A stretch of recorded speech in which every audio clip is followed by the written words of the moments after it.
வீட்டில் இருக்க சின்ன சின்ன இன்கிரீடியன்ட் வச்சு குக் பண்ணுமா? அப்போ இந்த ரெசிபி உங்களுக்காக. ஜிஞ்சர், கார்லிக், கிரீன் சில்லி இதெல்லாம் க்ரஷ் பண்ணி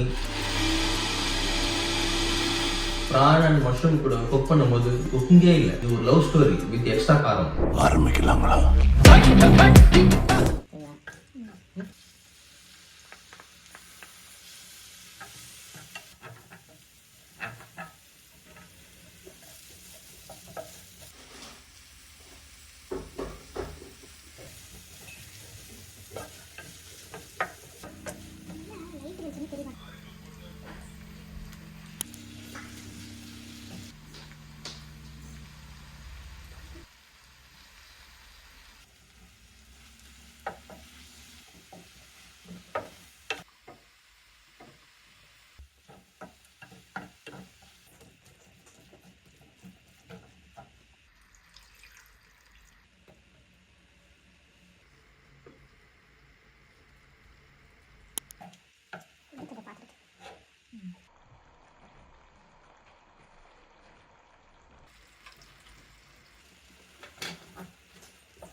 பிரான் மசாலா சொன்னாவே பீச் ஞாபகம் தான் வரும். ஸ்பைசியா இருக்கும், ஃப்ரெஷ்ஷா இருக்கும், கான்ஃபிடன்ஸ் ஓவர்லோட். ஆனா இந்த மஷ்ரூம் சைலண்ட் கில்லர். பொலைட்டா இருக்கும், சாஃப்டா இருக்கும். ஆனா இந்த பிரான் மசாலா கூட ஆட் பண்ணும்போது வேற லெவல் டேஸ்டா இருக்கும். இது ஸ்டார்டர் இல்ல, மெயின்லி ஹீரோ மாதிரி. ரைஸ் இருந்தா நல்லா இருக்கும், சப்பாத்தி இருந்தா ஓகே, பட் ஸ்பூன் இல்லைன்னா கை யூஸ் பண்ண ரெடியா இருங்க. ஃபுல் ரெசிபி டிஸ்கிரிப்ஷன்ல மென்ஷன் பண்றேன், ட்ரை பண்ணி பாருங்க. இந்த மாதிரி இன்னொரு ரெசிபிஸ் வேணும்னா கமெண்ட்ல மென்ஷன் பண்ணுங்க, நெக்ஸ்ட் வீடியோல பண்றேன். இந்த மாதிரி யூஸ்ஃபுல் வீடியோஸ்க்கு நம்ம பேஜை ஃபாலோ பண்ணிக்கோங்க, அப்படியே இன்ஸ்டாகிராம் பேஜையும் ஃபாலோ பண்ணிக்கோங்க.